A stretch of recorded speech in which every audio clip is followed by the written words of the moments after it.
अगर हम world states की रैंकिंग की बात करें on the basis of women rights, तो पाकिस्तान अनफॉर्चुनेटली जो है सिक्स जो है वो डेंजरस स्टेट कंसीडर किया जाता है for the women to live in. और 217 people are just killed in 2022 only on the basis of one reason which is honour killing. And for your sure information I tell you that there is no honour in killing. और ये जो बातें मैं आपके साथ share कर रहा हूँ, आप ये मत कंसीडर कर लीजिएगा कि मैं हवा में छोड़ रहा हूँ। ये फैक्ट्स हैं और हम इनको निगलेक्ट नहीं कर सकते।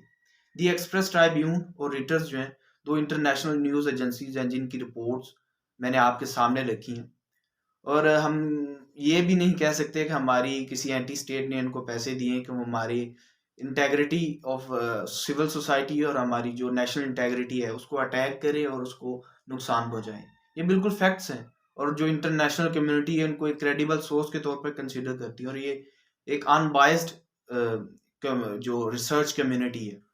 और इसी तरह अगर हम दूसरी तरफ देखें तो ये कितना मज़ीका खेज है कि जब हम अपनी सिविल सोसाइटी के अंदर वीमेन राइट्स की बात करते हैं तो हमें कुछ इस तरह की डिबेट मिलती है कि ये तो एक एंटी इस्लाम और एंटी पाकिस्तान प्रोपेगेंडा है और ये एंटी मुस्लिम कॉन्स्पिरेसी थ्योरी है जो हमारी सिविल सोसाइटी को कमज़ोर करने के लिए इस्तेमाल की जा रही है।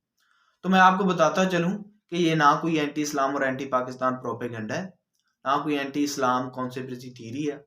ये फैक्ट्स हैं and facts are always to be considered by the civil society. क्योंकि जब तक हम फैक्ट्स को कंसीडर नहीं करते, इनको निगलेक्ट करते रहते हैं, तब तक हम बेटर आउटकम्स की तवक्को नहीं कर सकते। तो यहाँ पे बर्टन रसल भी कहते हैं ना, बर्टन रसल की फिलॉसफी है कि जब हम अपने लॉस में, अपने नुकसान में सफरेज का शिकार होते हैं, जब हम डिप्रेशन फील करते हैं और एंजाइटी फील करते हैं, तभी हमारा माइंड जो है वो क्रिटिकल चीज़ों को एनालाइज करता है और हमारे माइंड के अंदर क्रिटिकल थिंकिंग स्टार्ट होती है। और ये सच भी है कि हम चीज़ों का जो मसाइल का हल है वो हमेशा खुश रह के नहीं निकाल सकते। मसाइल पे हमेशा खुश रहना भी एक बेवकूफ़ी कंसिडर किया जाता है। और इसी तरह अगर आप बात करते हैं कि जो स्टेटमेंट्स मैंने आपके सामने रखी हैं, क्या मैं इनको आर्ग्यू कर सकता हूँ? तो मैं आपको एक बुक के रेफरेंस से आर्ग्यू करता हूँ। Pakistan a hard country by Anatol Lieven. ये एक बुक है, रिसर्च बुक है, जो एक CNN based journalist Anatol Lieven ने लिखी अपने 20 साल की रिसर्च के दौरान, जो उसने पाकिस्तान के अंदर की।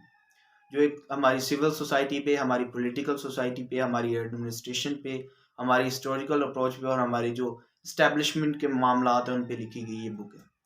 अपनी बुक में वो लिखते हैं कि वो एक पेशावर के अंदर एक कोर्ट हियरिंग सुन रहे थे जो कि खवातीन और मर्द हजरात के दरमियान एक कल्चरल कॉन्फ्लिक्ट पे हियरिंग थी। उसमें जो जज हजरात हैं वो उनसे कहते हैं कि आपके जो केस का फैसला है वो कल्चरल लॉ पे किया जाए या इस्लामिक लॉ और कॉन्स्टिट्यूशन की बेस पे किया जाए। तो वहाँ पे जो मर्द हजरात थे वो कह रहे थे कि हमारे जो केस का फैसला है वो कल्चरल लॉ पे किया जाए, और जो खवातीन कह रही थी कि हमारे जो केस का फैसला है वो इस्लामिक लॉ पे किया जाए। तो यहाँ पे आप देख सकते हैं कि कैसे हमारा जो कल्चरल इन्फ्लुएंस है, हमारी जो कल्चरल वैल्यूज हैं वो इनजस्टिस की तरफ लेके जाती हैं। हमारी जो खवातीन हैं उनको कल्चरल वैल्यूज की बेस पे, कल्चरल इन्फ्लुएंस की बेस पे, उनकी रजामंदी के बगैर उनको एक मर्द के साथ शादी करने पे मजबूर कर दिया। इसी तरह जब वेस्टर्न सोसाइटी हम पे क्रिटिसिज्म करती है कि हमारी जो सिविल सोसाइटी है वो औरतों को उनके बुनियादी हकूक देने से कासिर है, तो हमारी तरफ से कुछ इस तरह का मोशनल रेटरिक मिलता है। बिल्कुल एक सिली आर्गुमेंट हम देते हैं कि हमारी जो सिविल सोसाइटी की वैल्यूज हैं वो औरत को एक बस के अंदर खड़ी हुई औरत को सीट ऑफर करती है, यानी कि वहां पे जो मर्द बैठा हुआ है उठ के खड़ा हो जाता है और औरत को कहता है कि आप बैठ जाएं। और इसी तरह ग्रोसरी स्टोर पे जो मर्दों की लाइन लगी होती है वो औरत को प्रेफरेंस देती है कि वो सबसे पहले अपना ग्रोसरी का सामान ले लें। तो भाई उनको ये चीज़ें नहीं चाहिए। ये ना हमारे किसी मॉरल कोड के अंदर लिखा है, ना हमारे किसी इस्लामिक कोड के अंदर लिखा है, ना हमारे किसी कॉन्स्टिट्यूशन के अंदर लिखा है कि उनको ये चीज़ें दी जाए।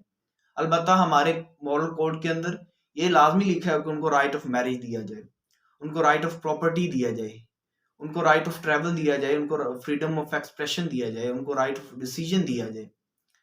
और ये सब चीज़ें हम देने से कासिर हैं। हम उनको दे सकते हैं तो सिर्फ इमोशनल रैट्रिक दे सकते हैं, उनको जज्बाती बना के उनको सिर्फ बेवकूफ़ बना दे सकते हैं, जो हम बना रहे हैं।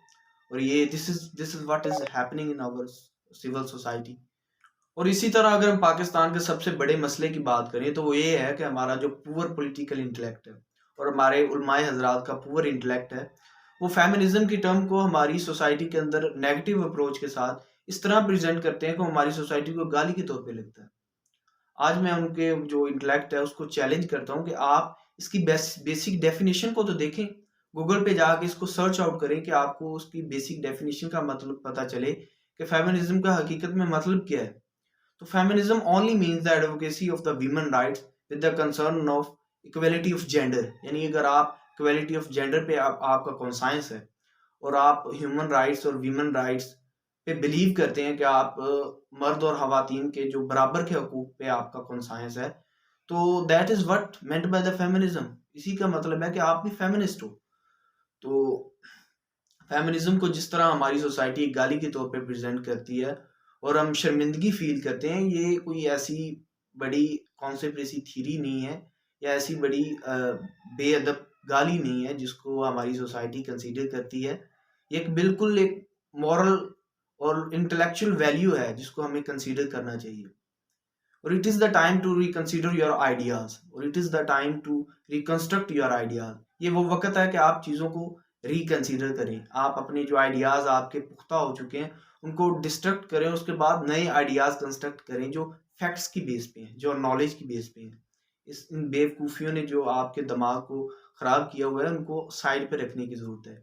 इसी तरह अगर हम इन चीज़ों को रिकंस्ट्रक्ट करते हैं, रिकंसिडर करते हैं, तो हमारी जो सोसाइटी है वो बेटर आउटकम्स के साथ आ सकती है। Thank you.